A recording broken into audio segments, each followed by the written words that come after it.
राष्ट्रवादी काँग्रेस पक्षाचा वर्धापन दिन सोहळा आज मुंबईमध्ये मोठ्या उत्साहात पार पडतोय। आज 11 जून आहे। खरं तर पक्षाची ही स्थापना दिवसाची तारीख 10 जून 1999, त्यामुळे हा सोहळा बुधवारी होणं अपेक्षित होतं मुंबईमध्ये। मात्र बुधवारी दिल्लीमध्ये एनडीएची एक महत्त्वाची बैठक होती। या बैठकीला राष्ट्रीय अध्यक्ष सुनेत्रा पवार, राष्ट्रीय कार्याध्यक्ष प्रफुल्ल पटेल, प्रदेशाध्यक्ष सुनील तटकरे आणि खासदार पार्थ पवार हे गेले होते आणि त्यामुळे हा सोहळा बुधवारी न होता गुरुवारी मुंबईमध्ये पार पडतोय। षण्मुखानंद इथं मोठी तयारी देखील केलेली आहे।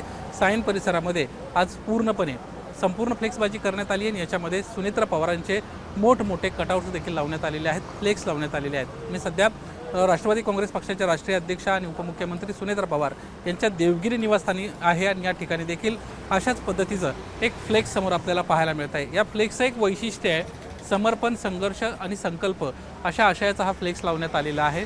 पहिल्यांदाच अजित पवारांच्या निधनानंतरचा अशा पद्धतीचा हा फ्लेक्स आहे, ज्याच्यावर कोणत्याही महापुरुषाचा फोटो नाही आहे। यासोबतच राष्ट्रवादी काँग्रेस पक्ष ज्या यशवंतराव चव्हाणांचा विचार घेऊन आम्ही पुढे जात आहोत हे सातत्यानं अधोरेखित करत असतात, त्या यशवंतराव चव्हाणांचा देखील या फ्लेक्सवर फोटो नाही आहे आणि त्यामुळेच चर्चा सुरू झाली आहे। अशा पद्धतीनं राष्ट्रवादी काँग्रेस पक्षानं काय निर्णय घेतला असेल? राष्ट्रवादी काँग्रेस पक्ष आपली विचारधारा विसरला का? किंवा राष्ट्रवादी काँग्रेस पक्ष आता महापुरुषांपासूनच फारकत घेतोय का? असे विविध सवाल जे आहेत ते उपस्थित व्हायला सुरुवात झाली। राष्ट्रवादी काँग्रेस शरदचंद्र पवार पक्षाचे आमदार रोहित पवार यांना ही गोष्ट अधोरेखित केली। बुधवारी ज्यावेळेस दैनिकांमध्ये जाहिराती छापून आल्या त्यावेळेस महापुरुषांचे फोटो नाही आहेत आणि राष्ट्रवादी काँग्रेस पक्ष आता भाजपच्या जवळ जातोय, महायुतीमधला घटक आहे आणि आता भाजपमध्ये आगामी काळामध्ये त्यांना भाजपच्या विचारधारेशी जुळवाजुळव करून घ्यायची आणि त्यामुळे त्यांना महापुरुषांचे फोटो गायब केले असा गंभीर आरोप त्यांना केला। ज्यावेळेस हे नेमकं असं का झालं याची माहिती घेण्याचा प्रयत्न केला त्यावेळेस एक इंटरेस्टिंग माहिती राष्ट्रवादी काँग्रेस पक्षाच्या बाबतीतली एबीपी माझाच्या हाती लागली आहे। तुम्हाला आठवत असेल काही दिवसांपूर्वी एक बातमी आली होती, याच देवगिरी निवासस्थानाहून आपण ही बातमी एबीपी माझाच्या प्रेक्षकांना दाखवली होती की आता राष्ट्रवादी काँग्रेस पक्ष बदलतोय। पूर्वी जी स्ट्रॅटेजिस्ट म्हणून काम करणारी कंपनी आहे डिझाईन बॉक्स, यांना आता यातून फारकत घेतलेली आहे। त्यांना या कंपनीला राष्ट्रवादी काँग्रेस पक्षानं काढून टाकलेलं आहे आणि प्रशांत किशोर यांच्या कंपनीला आता हे काम दिलेले आहेत। प्रशांत किशोर सल्लागार म्हणून एकंदरीतच राष्ट्रवादी काँग्रेस पक्षाचं 2029 पर्यंत कसं नियोजन असेल, राष्ट्रवादी काँग्रेस पक्ष कोणकोणते मुवमेंट पुढं करणार आहे आणि राष्ट्रवादी काँग्रेस पक्षानं नेमकं काय केलं पाहिजे, कशा पद्धतीनं ब्रँडिंग केलं पाहिजे, कार्यकर्त्यांपर्यंत कसं पोहोचलं पाहिजे। महत्त्वाची बाब, राष्ट्रीय अध्यक्ष म्हणून सुनेत्रा पवार आता पक्षाच्या अध्यक्षा म्हणून समोर आल्यात, तर त्यांचं नाव, त्यांचा चेहरा तळागाळात कशा पद्धतीनं पोहोचला पाहिजे याची स्ट्रॅटेजी करायला सुरुवात केलेली आहे। प्रशांत किशोर यांना ही जबाबदारी उचलली आहे आणि यासाठी आयपॅकचीच एक जी टीम आहे ती त्यांना आपल्या सोबत घेतल्याची माहिती देखील मिळते। सध्या एक महिला प्रतिनिधी या सगळ्या संदर्भात लीड करत असल्याची देखील माहिती मिळते आणि तिच्या माध्यमातून कशा पद्धतीने पक्षाची पुढची स्ट्रॅटेजी असणार आहे हे ठरवलं जाणार आहे। आता हे सांगण्याचं कारण काय, तर पुन्हा एकदा आपण त्या फ्लेक्सकडे जाणार आहोत। राष्ट्रवादी काँग्रेस पक्षाच्या वतीनं हा फ्लेक्स लावण्यात आलेला आहे आणि याच्यामध्ये सुनेत्रा पवार हा चेहरा प्रामुख्यानं अधोरेखित होतोय। अजित पवारांच्या निधनानंतर प्रामुख्यानं राष्ट्रीय अध्यक्ष म्हणून सुनेत्रा पवार आता पुढे आल्यात आणि हाच आपल्या पक्षाचा चेहरा, हाच तळागाळात कशा पद्धतीने पोचवायचा याची स्ट्रॅटेजी तयार करण्यात आली आहे आणि त्याच अनुषंगानं हे फ्लेक्स जे आहेत ते मुंबईत लावण्यात आलेले आहेत। राष्ट्रवादी काँग्रेस पक्षानं ज्या जाहिराती दैनिकांमध्ये दिल्या त्यामध्ये देखील अशाच पद्धतीनं जो फोटो आहे तो छापण्यात आलेला आहे। याच्यामध्ये एकच उद्देश आहे, सुनेत्रा पवारांचं नाव तळागाळापर्यंत पोहोचवणे आणि त्यासाठी प्रशांत किशोर यांच्या सल्ल्यानुसार, यांच्या किंबहुना आदेशानुसार त्यांची टीम काम करते आणि त्या टीमनं ही एक आयडिया जी आहे ती पक्षाला सांगितली आणि त्यानुसार आता ब्रँडिंगचं सुनेत्रा पवारांचं काम सुरू झालेलं आहे। खरं तर अजित पवारांच्या बाबतीमध्ये ज्यावेळेस महायुतीमध्ये ते गेले त्यावेळेस त्यांच्यावर प्रचंड प्रमाणात टीका झाली होती आणि अजित पवारांना एक मोठा क्रायसिसला सामोरं जावं लागलं होतं। शरद पवारांचा फोटो लावला तरी अडचण होती आहे, पक्षातल्या तळागाळापर्यंत जावं तर गद्दारी केली म्हणून मोठ्या प्रमाणामध्ये टीका होते।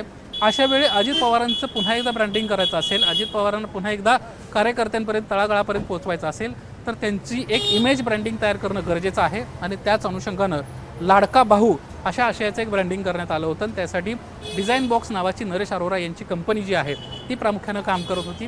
त्यांना गुलाबी रंगाचा वापर केला, महिलांच्या जवळ जाणारा तो रंग आहे हे त्यांना अधोरेखित त्यातून करायचं होतं आणि विधानसभेला किंबहुना याचा कुठेतरी इम्पॅक्ट झाला असा देखील दावा पक्षाच्या वतीनं करण्यात आला होता। मध्यंतरीच्या काळात पैशांवरून नरेश अरोरा, पार्थ पवार यांच्यामध्ये वाद झाले आणि त्यामुळं आता नरेश अरोरा यांची टीम निघून गेल्यानंतर पूर्णपणे प्रशांत किशोर आता हे काम सांभाळताना आपल्याला दिसत आहेत. 2029ला सुनेत्रा पवार हा राष्ट्रवादी काँग्रेस पक्षाचा चेहरा असणार आहे आणि हेच अधोरेखित करण्यासाठी आजच्या या अजित पवारांनंतरच्या वर्धापन दिन सोहळ्यासाठी अशा पद्धतीनं आज ब्रँडिंग करण्यात आलेलं आहे.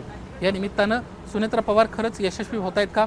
मधल्या काळामध्ये राष्ट्रवादी काँग्रेस पक्षामध्ये सुनेत्रा पवारांच्या कामावर जे प्रश्नचिन्ह उपस्थित झालेले आहेत, त्यांच्या नेतृत्वावर जे प्रश्नचिन्ह उपस्थित झालेले आहेत, या संदर्भात सुनेत्रा पवार कशा पद्धतीनं आता आगामी काळात पावलं टाकतायत हे पाहणं महत्त्वाचं राहणार आहे. आणि किंबहुना त्याच्यासाठी प्रशांत किशोर यांची टीम काम करणार आहे.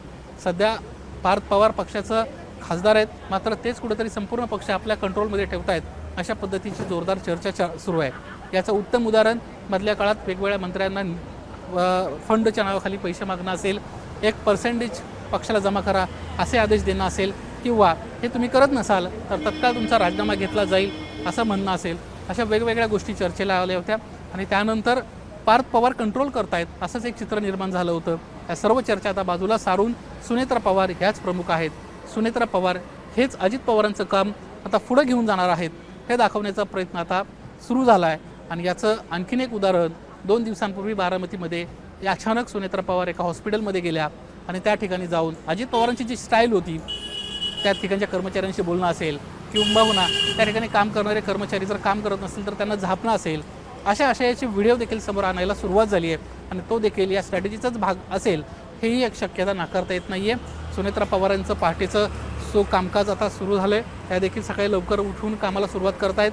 दुसरी, वेगवेगळ्या ठिकाणी अचानक जाऊन भेटीगाठी देत आहेत, त्या ठिकाणच्या परिस्थितीचा आढावा घेत आहेत.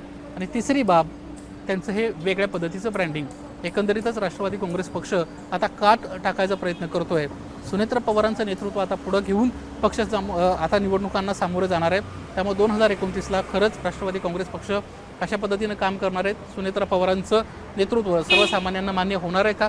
राष्ट्रवादीतील कार्यकर्ते, पदाधिकारी जे 2 नंबरच्या फळीमध्ये आहेत, ज्यांना अजित पवारांसोबत काम केलेले नेते आहेत, यांना हे नेतृत्व मान्य होतं आहे का हे पाहणं इंटरेस्टिंग ठरणार आहे. आणि याचं उत्तर आगामी काळ हेच असेल. कॅमेरामन सचिन शिंदे सह निलेश बुदावले, ABP माझा, मुंबई.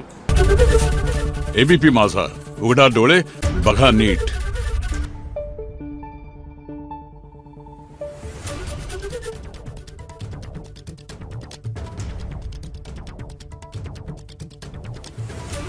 Thank you.